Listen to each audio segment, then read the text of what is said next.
So at the back end of May 2024, I was doing some reminiscing about some classic video games, three in particular, whose names still escape me to this day. And I actually put up a video about it, the little details that I could recall, with the hope that someone on YouTube would come across it and solve it and go, oh yeah, Al, that's this, or maybe try this. Unfortunately, no answer so far. But today I got up this morning and thought, you know who I forgot to ask? I forgot to ask AI. What would happen if I fed the details of the little I know to AI? Could it identify what I've been missing here?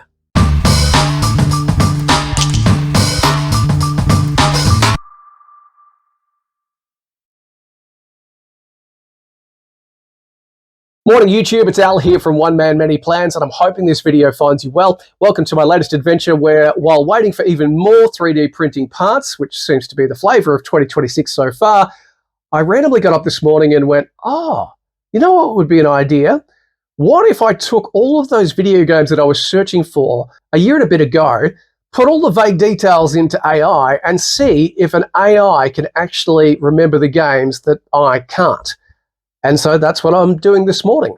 I'm feeding all the details from that video, and there really isn't that much to work with, into Perplexity AI to see if it can solve this mystery, or at least partially solve this mystery, because there are three games that I'm looking for, and I started with great detail to the vaguest detail, and hopefully I will have some names to work with at the end of this video. That's the plan. Now, a couple of things. If you love video games, mysteries, and the stuff that I'm doing so far, firstly, love you to like and subscribe. It certainly helps this channel grow, and that is one of my aims for 2026. And secondly, the AI that I'm actually using is Perplexity AI. Now, I have a pro account with Perplexity.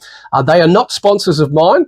And interestingly, I didn't even know who they were until about midway through last year, when Optus, the phone company that I've got a plan with here in Australia, randomly sent me a text message and said, hey Al, we're going to give you a year's access to Perplexity Pro as part of your plan. I have no idea why. I never asked for it. I went, okay. I didn't really think I'd use it much. I've used AI sparingly, bit of ChatGTP, bit of Night Cafe to do some artwork, those kinds of things. I can see its benefits. I can see its drawbacks.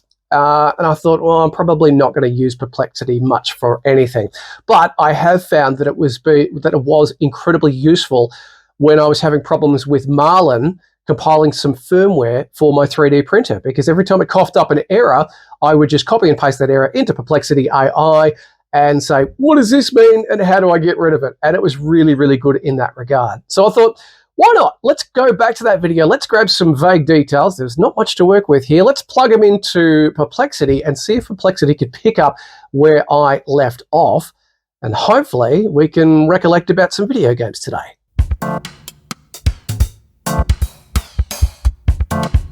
Now, my first game is a war game, and it's actually not PC based, it's Mac based, Apple Macintosh. Now, I came from a Mac family.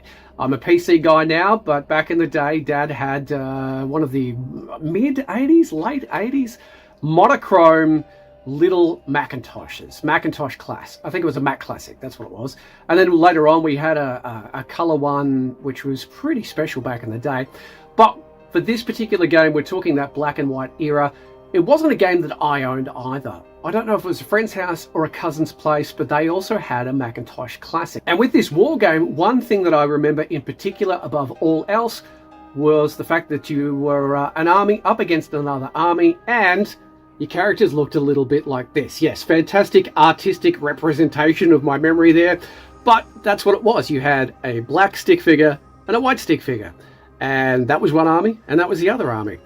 And you'd cross some kind of war zone, and there would be treasure chests on there that you could open up for bonuses.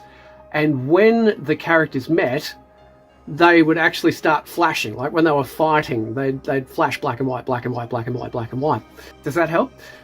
Another thing that I remember was that each of the missions had a star rating. Obviously, the more stars, the harder it was.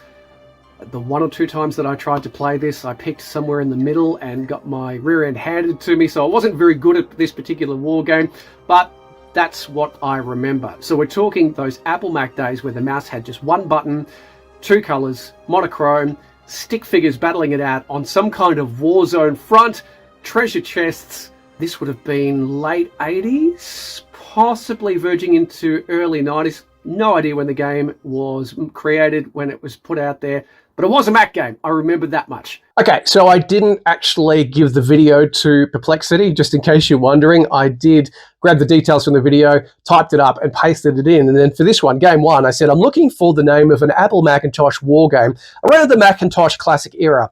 Soldiers were in solid black and white, fighting on a battle map. There were chests you could open. The missions were rated for difficulty by stars. When the soldiers clashed in battle, they would flash black and white.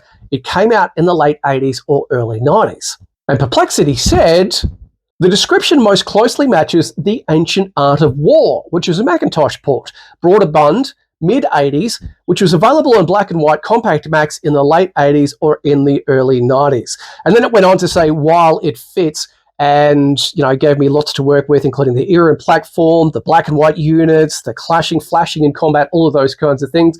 And I can tell you Perplexity was correct. It is The Ancient Art of War. Now, initially, when I plugged this into Google and images to have a look at this, the first few that came up were actually one army on one side, one on the other. And I went, no, that's not right. This was on a top-down map, little pieces moving up or down, depending on what you were playing with. This is not The Ancient Art of War. But then I came across a couple of other pictures. These were in color, but if it was ported in black and white, they'd be exactly the same, where, yes, it was on a map, and yes, those pieces were fighting it out. And I went, wow, that is fantastic. It is The Ancient Art of War, which if I wanted to play it today on the current system that I've got, would require a basic Mac emulator. I might give it a go, but I'm so stoked that one has been identified so far. So if you had that in the back of your mind and thinking, what was that game? It was The Ancient Art of War, which apparently from what I've seen, you could choose which characters you wanted to play with. So it had a lot more detail than I could recall, but this is memories dredged back from the late 80s when I was, less than 10, early 90s, pre-teens. Yeah, that is fantastic. So that's a tick and a win for the first game. Let's check out game number 2. Game number 2 is another war game. It's a hex-based war game, and I remember playing this on my 486DX. So that's what, very early 90s? I was probably 11 or 12. I reckon this game too came on a CD-ROM, and it was one of those 101 shareware games that, or shareware collections that you got from news agencies or computer stores or those kinds of things. The disc would have cost you less than $10 at 101 shareware games. A lot of them were junk, but I remember this particular war game, this hex-based war game, because of one simple fact: it involved Robin Hood. And you were Robin Hood and his merry band of men on a hex fighting against the Sheriff of Nottingham and his henchmen. So it's you and the outlaws, it's Sheriff of Nottingham and his enforcers on the other side. Yes, Friar Tuck was a playable character in this, or at least you could move him and whack people with your stick. Robin had a bow. Maid Marian was a character in this as well. I've had a quick search on Google for this. The closest I've come to it is someone on Reddit also searching for this particular game. And they pointed out that it's 90s, so maybe that'll help. But I'm thinking this was some kind of shareware title, so I might have to, delve through the shareware sites and abandonware and those kinds of things. But if you know what this is, Robin Hood, hex-based game, early PC of the 90s. All right, Perplexity, this time I'm looking for the name of a PC game around the 486DX era that was probably a shareware game to start. It was a hex-based war game with Robin Hood and his henchmen warring against the Sheriff of Nottingham. Playable soldiers included Robin Hood, Maid Marian, and Friar Tuck. And Perplexity said, there is still no documented DOS VGA hex war game of Robin Hood versus the Sheriff that matches this description. Oh no. Which strongly suggests the game was an obscure or lost shareware demo title rather than a commercially well-known release. Oh no. Now, it's gone on and given me more details, including the fact that a player on a game identification forum recalls almost exactly what you described. A mid-90s turn-based medieval hex field strategy demo. Now, I reckon that's the one that I found from Reddit as part of the earlier video. It's given me a couple of early 90s PC games involving Robin Hood, including The Adventures of Robin Hood, and Crazy Nick's software picks, Robin Hood's games of skill and chance. They don't use a hex grid or a single large Nottingham battle. They're adventure minigame titles instead, so that's definitely not it. Unfortunately, that's a negative, Ghost Rider.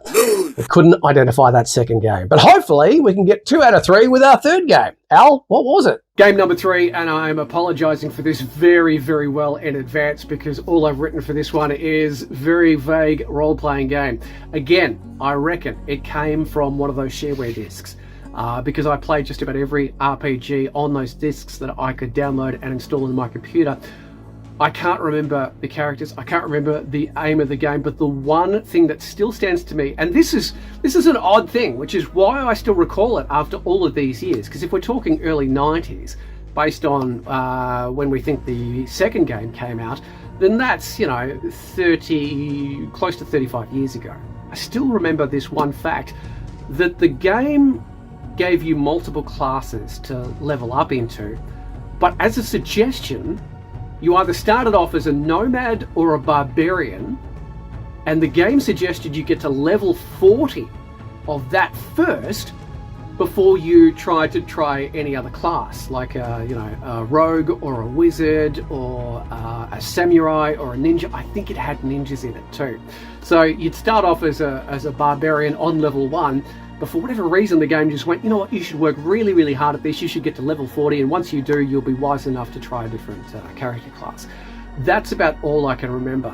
It certainly wasn't anything of the sprite level of a game like Realms on PC and Mac. It wasn't an RPG that really stood out in my mind for anything else other than the fact that you started off as a barbarian and the game said, look, you can try and do different things, but we reckon you should stay a barbarian until you get to level 40 and then branch out and see what you can do. Does that help at all? I know that's an incredibly limited amount of information to work with here, but maybe you remember that one particular feature of this game as well. If you know, please let me know below and help me solve this possible mystery. So I fed those very, very vague details into Perplexity. I had my fingers, my toes, and every single hair of my cross, which aren't much, obviously. And it came back with... available documentation does not show a known early Mac PC RPG that explicitly tells you to remain a nomad or a barbarian until level 40 before changing class. So the exact title cannot be confidently identified from current sources. Bummer. Class change systems that unlock or branch at specific levels are common in both classic single-player RPGs and later MMOs.